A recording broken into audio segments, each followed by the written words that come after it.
और बारिश की इस तबाही के बीच जम्मू कश्मीर ने दो बहुत खास उपलब्धियां भी हासिल की हैं।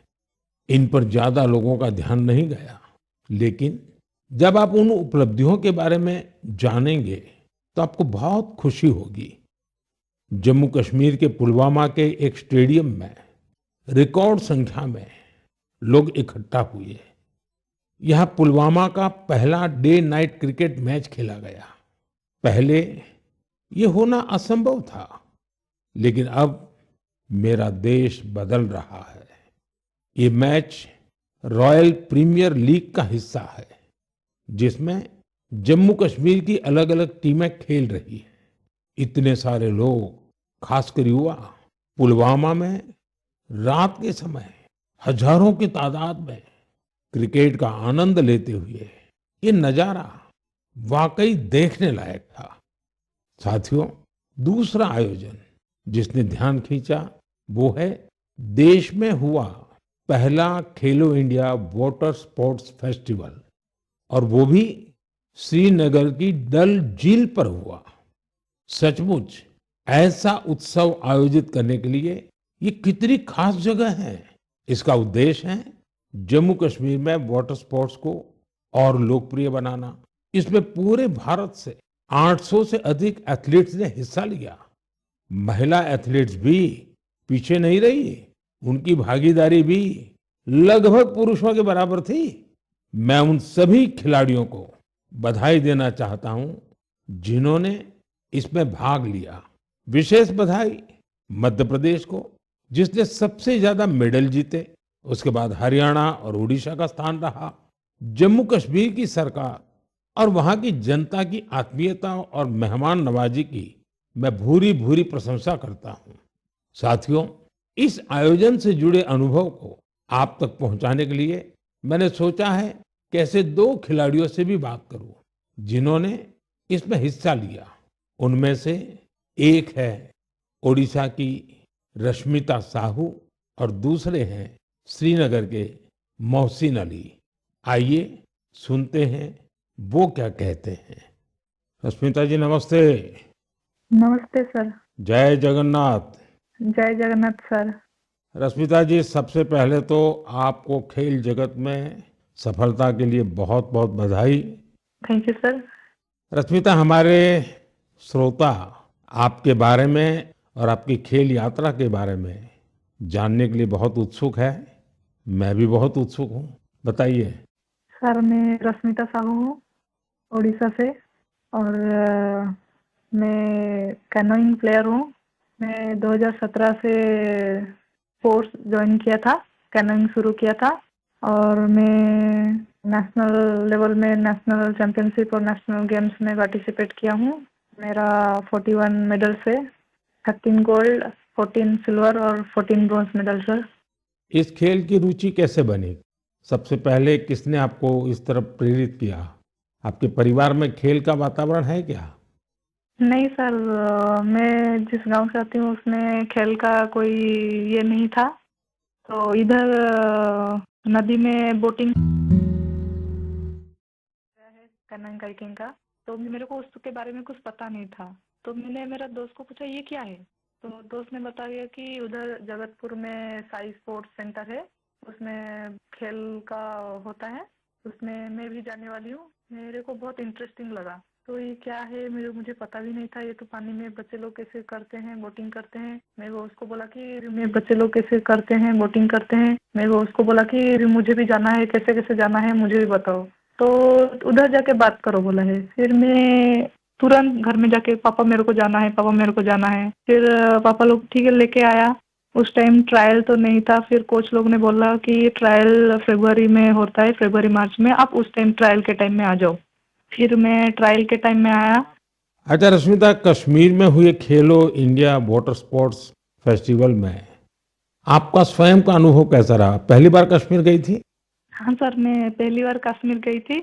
हम लोग को उधर खेलो इंडिया, फर्स्ट खेलो इंडिया वाटर स्पोर्ट्स फेस्टिवल आयोजित किया गया था। उसमें मेरा 2 इवेंट था, सिंगल 200 मीटर और 500 मीटर डबल में। और मैं दोनों में गोल्ड मेडल हासिल किया हूँ सर। अरे वाह, दोनों में ले आई हो। Yes sir. बहुत बहुत बधाई। Thank you sir. अच्छा रश्मिता, वाटर स्पोर्ट्स के अलावा आपकी क्या हॉबीज हैं? सर वाटर स्पोर्ट्स के अलावा सर मेरे को स्पोर्ट्स में मेरे को रनिंग बहुत अच्छा लगता है। जब भी मैं छुट्टी में जाती हूँ तब मैं रनिंग के लिए जाती हूँ। मेरा जो पुराना फील्ड है उधर मैं पहले थोड़ा सा फुटबॉल खेलना सीखी थी, तो उधर जब भी जाती थी मैं बहुत रनिंग करती हूँ और मैं फुटबॉल भी खेलती हूँ सर, थोड़ा बहुत। मतलब खेल आपके रगों में है। हाँ सर, मैं जब फर्स्ट क्लास से 10th क्लास तक जब स्कूल में था तो मैं जो भी पार्टिसिपेट करता था उसमें सब में फर्स्ट होता था, चैंपियन होता था सर। रश्मिता, जो लोग आपकी तरह खेलों में आगे बढ़ना चाहते हैं, अगर उनको कोई संदेश देना है तो आप क्या दोगी? सर बहुत सारे बच्चे, उनको घर से निकलना भी मना होता है, और लड़की हो बाहर में कैसे जाओगे, और किसी किसी का पैसा का दिक्कत की वजह से वो लोग खेल छोड़ रहे हैं। और ये जो खेलो इंडिया का स्कीम हो रहा है उसमें बहुत सारे बच्चों को पैसा का भी मदद मिलता है और बहुत सारे बच्चों को बहुत सारे हेल्प मिल रहा है, उसके वजह से बहुत सारे बच्चे आगे जा पा रहे हैं। और मैं बोलूँगी सबसे कि खेल को छोड़ो मत, खेल से बहुत आगे जा सकते हैं। तो खेल तो एक खेल है लेकिन उसमें शरीर का हर अंश स्वस्थ भी रहता है, और खेल को आगे लेके इंडिया को मेडल दिलवाना हमारा कर्तव्य है सर। चलिए रश्मिता जी, मुझे बहुत अच्छा लगा। आपको फिर से एक बार बहुत बहुत बधाई। और आपके पिताजी को भी मेरी तरफ से प्रणाम कहिएगा, क्योंकि उन्होंने इतनी कठिनाइयों के बीच भी एक बेटी को आगे बढ़ने के लिए इतना प्रोत्साहन दिया। मेरी बहुत बहुत शुभकामनाएं हैं। धन्यवाद। Thank you sir. जय जगन्नाथ। जय जगन्नाथ सर।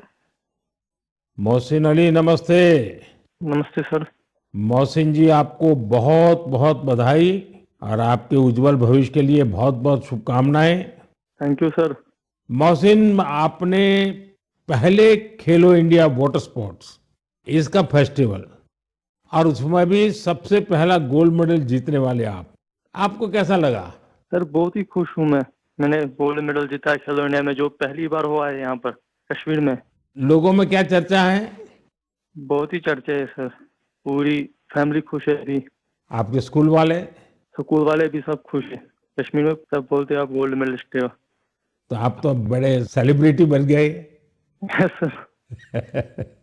अच्छा, वाटर स्पोर्ट्स की रुचि कैसे बनी और उसके फायदे क्या नजर आ रहे हैं आप? पहले बचपन में मैंने देखा वो बोट चलती हुई वहाँ पर डल लेक में। पापा ने बोला आप करोगे? मैं कहा, हाँ मुझे भी शौक है। मैं भी फिर गया वहाँ पर सेंटर में मैडम के पास। फिर मैम ने मुझे सिखाया, बिल्किस मैम ने।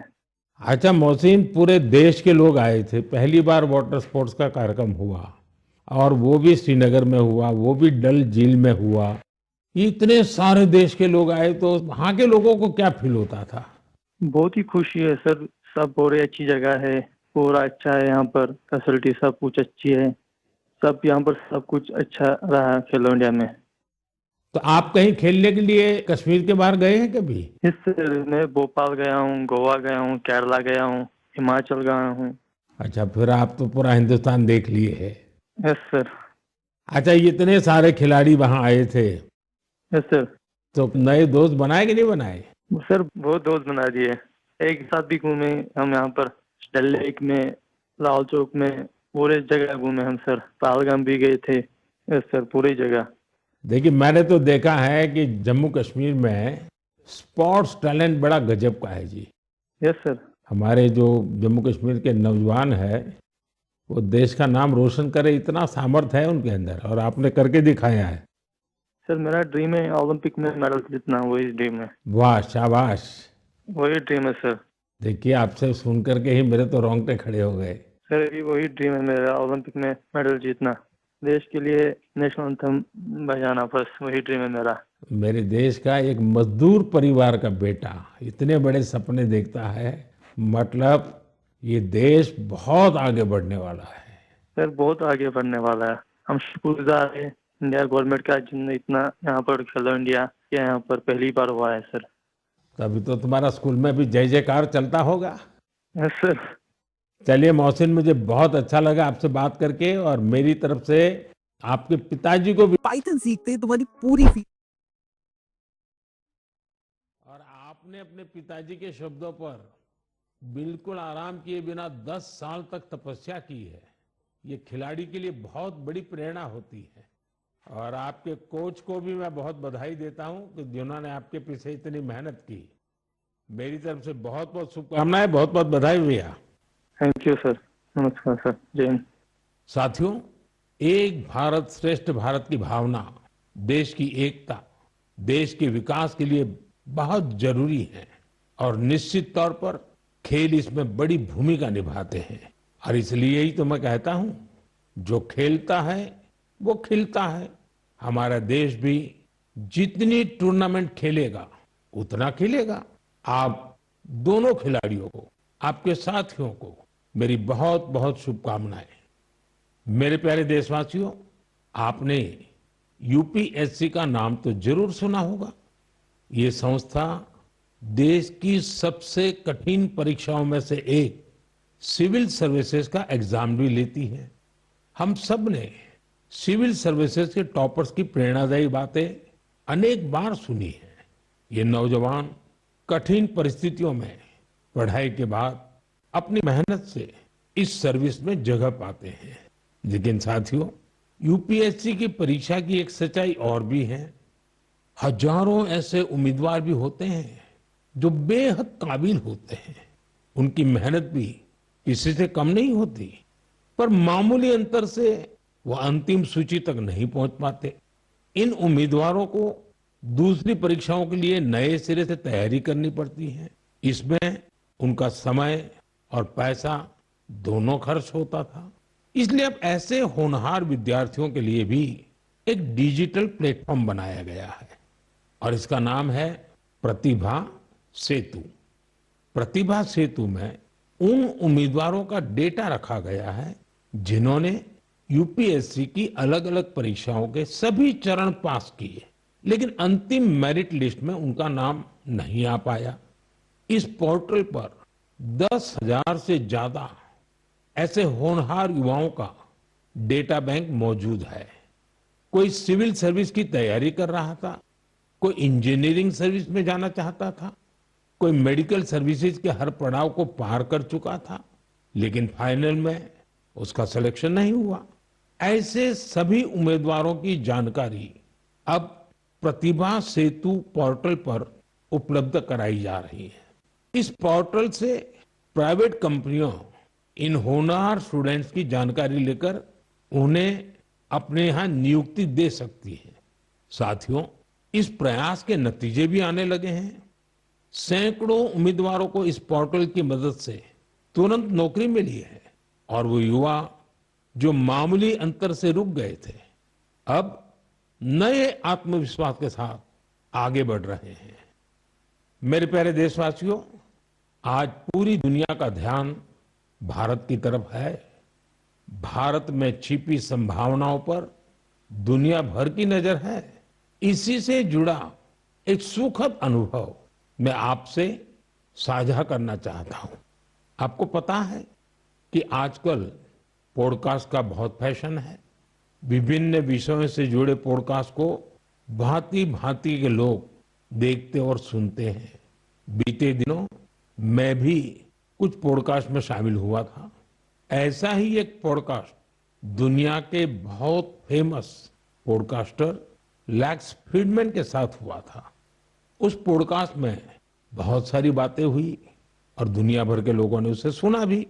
और जब पॉडकास्ट पर बात हो रही तो बातों बातों में ऐसे ही मैंने एक विषय उठाया था। जर्मनी के एक खिलाड़ी ने उस पॉडकास्ट को सुना और उसका ध्यान मैंने उसमें जो बात बताई थी उस पर केंद्रित हो गया।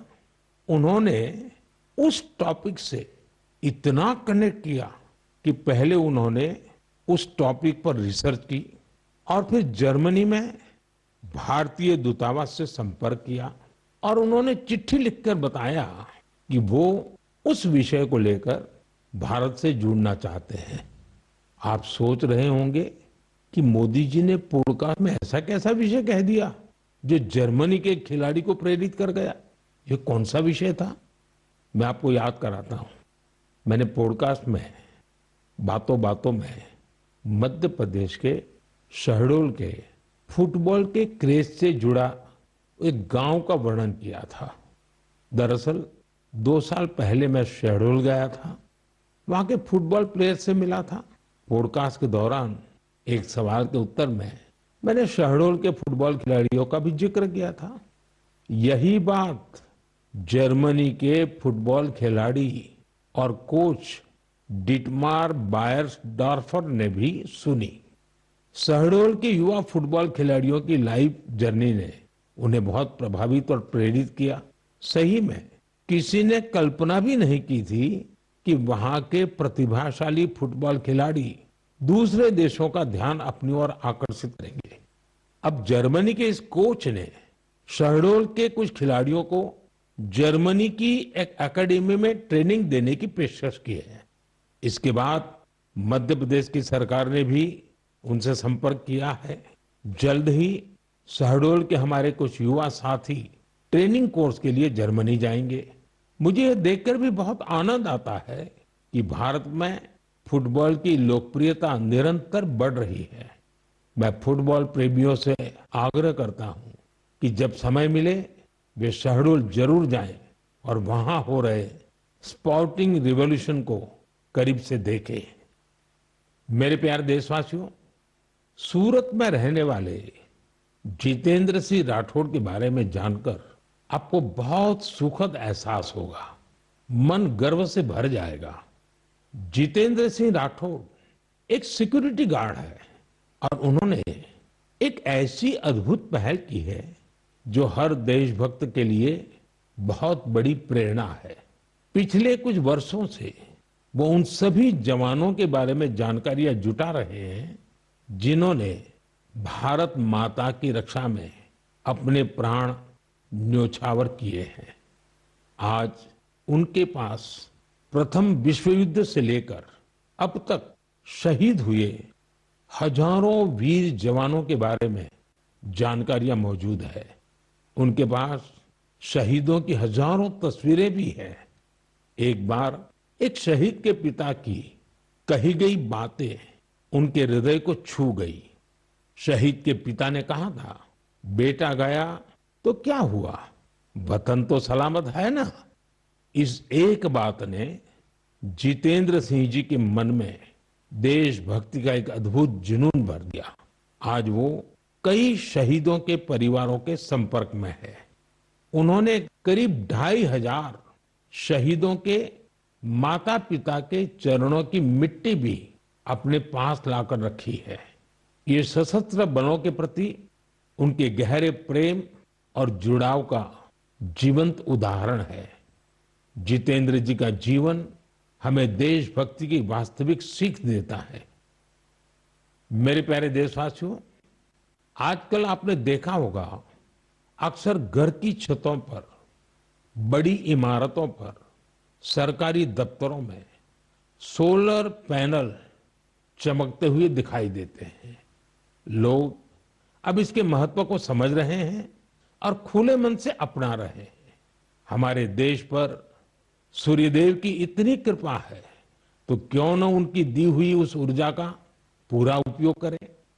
साथियों, सोलर पावर से किसानों की जिंदगी भी बदल रही है। वही खेत, वही मेहनत, वही किसान, लेकिन अब मेहनत का फल कहीं ज्यादा है। ये बदलाव आ रहा है सोलर पंप से और सोलर राइस मिल से। आज देश के कई राज्यों में सैकड़ों सोलर राइस मिल लग चुकी है। इन सोलर राइस मिलों ने किसानों की आय के साथ ही उनके चेहरे की रौनक भी बढ़ा दी है। साथियों, बिहार की देवकी जी ने सोलर पंप से गांव की किस्मत बदल दी है। मुजफ्फरपुर के रतनपुरा गांव के रहने वाली देवकी जी को लोग अब प्यार से सोलर दीदी कहते हैं। देवकी जी, उनका जीवन आसान नहीं था। कम उम्र में शादी हो गई, छोटा सा खेत, 4 बच्चों की जिम्मेदारी और भविष्य की कोई साफ तस्वीर नहीं। लेकिन उनका हौसला कभी टूटा नहीं। वो एक सेल्फ हेल्प ग्रुप से जुड़ी और वहीं उन्हें सोलर पंप के बारे में जानकारी मिली। उन्होंने सोलर पंप के लिए प्रयास शुरू किए और उसमें सफल भी रही। सोलर दीदी के सोलर पंप ने इसके बाद जैसे गांव की तस्वीर ही बदल दी। जहां पहले कुछ एकड़ में जमीन की सिंचाई हो पाती थी, अब सोलर दीदी के सोलर पंप से 40 एकड़ से ज्यादा क्षेत्र में पानी पहुंच रहा है। सोलर दीदी के इस अभियान में गांव के दूसरे किसान भी जुड़ गए हैं। उनकी फसलें हरी भरी होने लगी हैं, आमदनी बढ़ने लगी। साथियों, पहले देवकी जी की जिंदगी चार दीवारी के भीतर सिमटी हुई थी, लेकिन आज वो पूरे आत्मविश्वास से अपना काम कर रही है, सोलर दीदी बनकर पैसे कमा रही है और सबसे दिलचस्प बात की वो क्षेत्र के किसानों से यूपीआई के जरिए पेमेंट लेती है। अब पूरे गांव में उन्हें बहुत सम्मान से देखा जाता है। उनकी मेहनत और दूरदर्शिता ने दिखा दिया है कि सौर ऊर्जा सिर्फ बिजली का साधन नहीं है, बल्कि ये गांव-गांव में नई रोशनी लाने वाली एक नई शक्ति भी है। मेरे प्यारे देशवासियों, 15 सितंबर को भारत के महान इंजीनियर मोक्षगुंडम विश्वेश्वरैया जी का जन्मदिन होता है। उस दिन को हम इंजीनियर्स डे के रूप में मनाते हैं। इंजीनियर सिर्फ मशीन नहीं बनाते, वे सपनों को हकीकत में बदल देने वाले कर्मयोगी होते हैं। मैं भारत के हर इंजीनियर की सराहना करता हूं, उन्हें अपनी शुभकामनाएं देता हूं। साथियों, सितंबर में ही भगवान विश्वकर्मा की पूजा का पवित्र अवसर भी आने वाला है। 17 सितंबर को विश्वकर्मा जयंती है। ये दिन हमारे उन विश्वकर्मा बंधुओं को भी समर्पित है जो पारंपरिक शिल्प, कौशल और ज्ञान विज्ञान को अनवरत एक पीढ़ी से दूसरी पीढ़ी तक पहुंचा रहे हैं। हमारे सुतार, लोहार, सोनार, कुम्हार, मूर्तिकार, सोनार, कुम्हार, मूर्तिकार, बढ़ई मिस्त्री हमेशा से भारत की विश्वकर्मा बंधुओं की मदद के लिए ही सरकार ने विश्वकर्मा योजना भी चलाई है। साथियों, अब मैं आपको एक ऑडियो रिकॉर्डिंग सुनाना चाहता हूं। तो ये जो मानपत्र में आपने लिखा है, ये स्टेटों के बारे में मैंने जो कुछ किया या हैदराबाद के बारे में हमारी गवर्नमेंट ने जो कुछ किया, ठीक है किया, लेकिन आप जानते हैं कि हैदराबाद का किस्सा इस तरह से हमने किया, उसमें कितनी मुसीबत हुई। सब स्टेटों के साथ, सब प्रिंसेस के साथ हमने वायदा दिया था कि भाई कोई प्रिंस का, कोई राजा का हम अलग फैसला नहीं करेंगे, सबका एक हिसाब जैसे सबका होता है ऐसा उनका भी। लेकिन उनके लिए हमने वहां तक अलग समझौता किया। साथियों, ये आवाज लौह पुरुष सरदार वल्लभ भाई पटेल की है। हैदराबाद की घटनाओं पर उनके स्वर में जो पीड़ा है, उसे आप महसूस कर सकते हैं। अगले महीने सितंबर में हम हैदराबाद लिबरेशन डे भी मनाएंगे। ये वही महीना है जब हम उन सभी वीरों के साहस को याद करते हैं जिन्होंने ऑपरेशन पोलो में हिस्सा लिया था। आप सबको मालूम है कि जब अगस्त 1947 में भारत को आजादी मिली तो हैदराबाद अलग ही स्थिति में था। निजाम और रजाकारों के अत्याचार दिन ब दिन बढ़ते जा रहे थे। तिरंगा फहराने या वंदे मातरम कहने पर भी मौत के घाट उतार दिया जाता था। महिलाओं और गरीबों पर अत्याचार किए जाते थे। उस समय बाबा साहब आम्बेडकर ने भी चेतावनी दी थी कि ये समस्या बहुत बड़ी बनती जा रही है। आखिरकार सरदार पटेल ने मामले को अपने हाथ में लिया। उन्होंने सरकार को ऑपरेशन पोलो शुरू करने के लिए तैयार किया। रिकॉर्ड समय में हमारी सेनाओं ने हैदराबाद को निजाम की तानाशाही से आजाद कराया और उसे भारत का हिस्सा बनाया। पूरे देश ने इस सफलता का उत्सव मनाया। मेरे प्यारे देशवासियों, आप दुनिया के किसी भी कोने में चले जाएं, वहां आपको भारतीय संस्कृति का प्रभाव देखने को जरूर मिलेगा। और ये प्रभाव केवल दुनिया के बड़े शहरों तक सीमित नहीं है, बल्कि इसे छोटे छोटे शहरों में भी देखा जा सकता है। इटली के एक छोटे से शहर कैंप रोतोंडो में ऐसा ही देखने को मिला है। यहाँ महर्षि वाल्मीकि जी की प्रतिमा का अनावरण किया गया। इस कार्यक्रम में वहां के स्थानीय मेयर सहित क्षेत्र के अनेक अहम व्यक्ति भी शामिल हुए। कैंप रोतोंडो में रहने वाले भारतीय मूल के लोग महर्षि वाल्मीकि जी की प्रतिमा लगने से बहुत खुश हैं। महर्षि वाल्मीकि के संदेश हम सभी को बहुत प्रेरित करते हैं। साथियों, इस महीने की शुरुआत में कनाडा के मिसिसागा में प्रभु श्री राम की 51 फीट ऊंची प्रतिमा का भी अनावरण किया गया है। इस आयोजन को लेकर लोगों में बहुत उत्साह था। सोशल मीडिया पर प्रभु श्री राम की भव्य प्रतिमा के वीडियोज खूब शेयर किए गए। साथियों, रामायण और भारतीय संस्कृति के प्रति ये प्रेम अब दुनिया के हर कोने में पहुंच रहा है। रूस में एक मशहूर स्थान है व्लादिवोस्तोक। बहुत से लोग इसको ऐसी जगह के रूप में जानते हैं जहां सर्दियों में तापमान -20 से -30 डिग्री सेल्सियस तक गिर जाता है। इस महीने व्लादिवोस्तोक में एक अनूठी प्रदर्शनी लगी। इसमें रूसी बच्चों द्वारा रामायण की अलग अलग थीम पर बनाई गई पेंटिंग्स को भी शोकेस किया गया। यहाँ पर एक कंपटीशन का भी आयोजन हुआ। दुनिया के अलग अलग हिस्सों में भारतीय संस्कृति के प्रति बढ़ती जागरूकता देखकर वाकई बहुत प्रसन्नता होती है। मेरे प्यारे देशवासियों, मन की बात में इस बार इतना ही। इस समय देश भर में गणेश उत्सव की धूम है। आने वाले दिनों में बहुत सारे त्योहारों की रौनक होगी। उन त्योहारों में आपको स्वदेशी की बात कभी भी भूलनी नहीं है। उपहार वही जो भारत में बना हो, पहनावा वही जो भारत में बुना हो, सजावट वही जो भारत में बने सामान से हो, रोशनी वही जो भारत में बनी झालरों से हो, और भी ऐसा बहुत कुछ। जीवन की हर जरूरत में सब कुछ स्वदेशी हो। गर्व से कहो ये स्वदेशी है, गर्व से कहो ये स्वदेशी है, गर्व से कहो ये स्वदेशी है। इस भाव को लेकर हमें आगे चलना है। एक ही मंत्र, वोकल फॉर लोकल।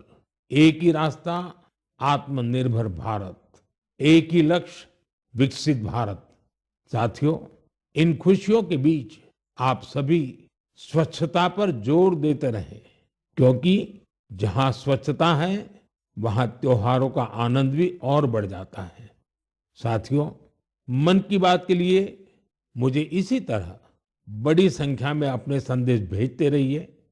आपका हर सुझाव इस कार्यक्रम के लिए बहुत महत्वपूर्ण है। अपना फीडबैक मुझ तक जरूर पहुंचाते रहें। अगली बार जब हम मिलेंगे तो और भी नए विषयों की चर्चा होगी। बहुत बहुत धन्यवाद। नमस्कार।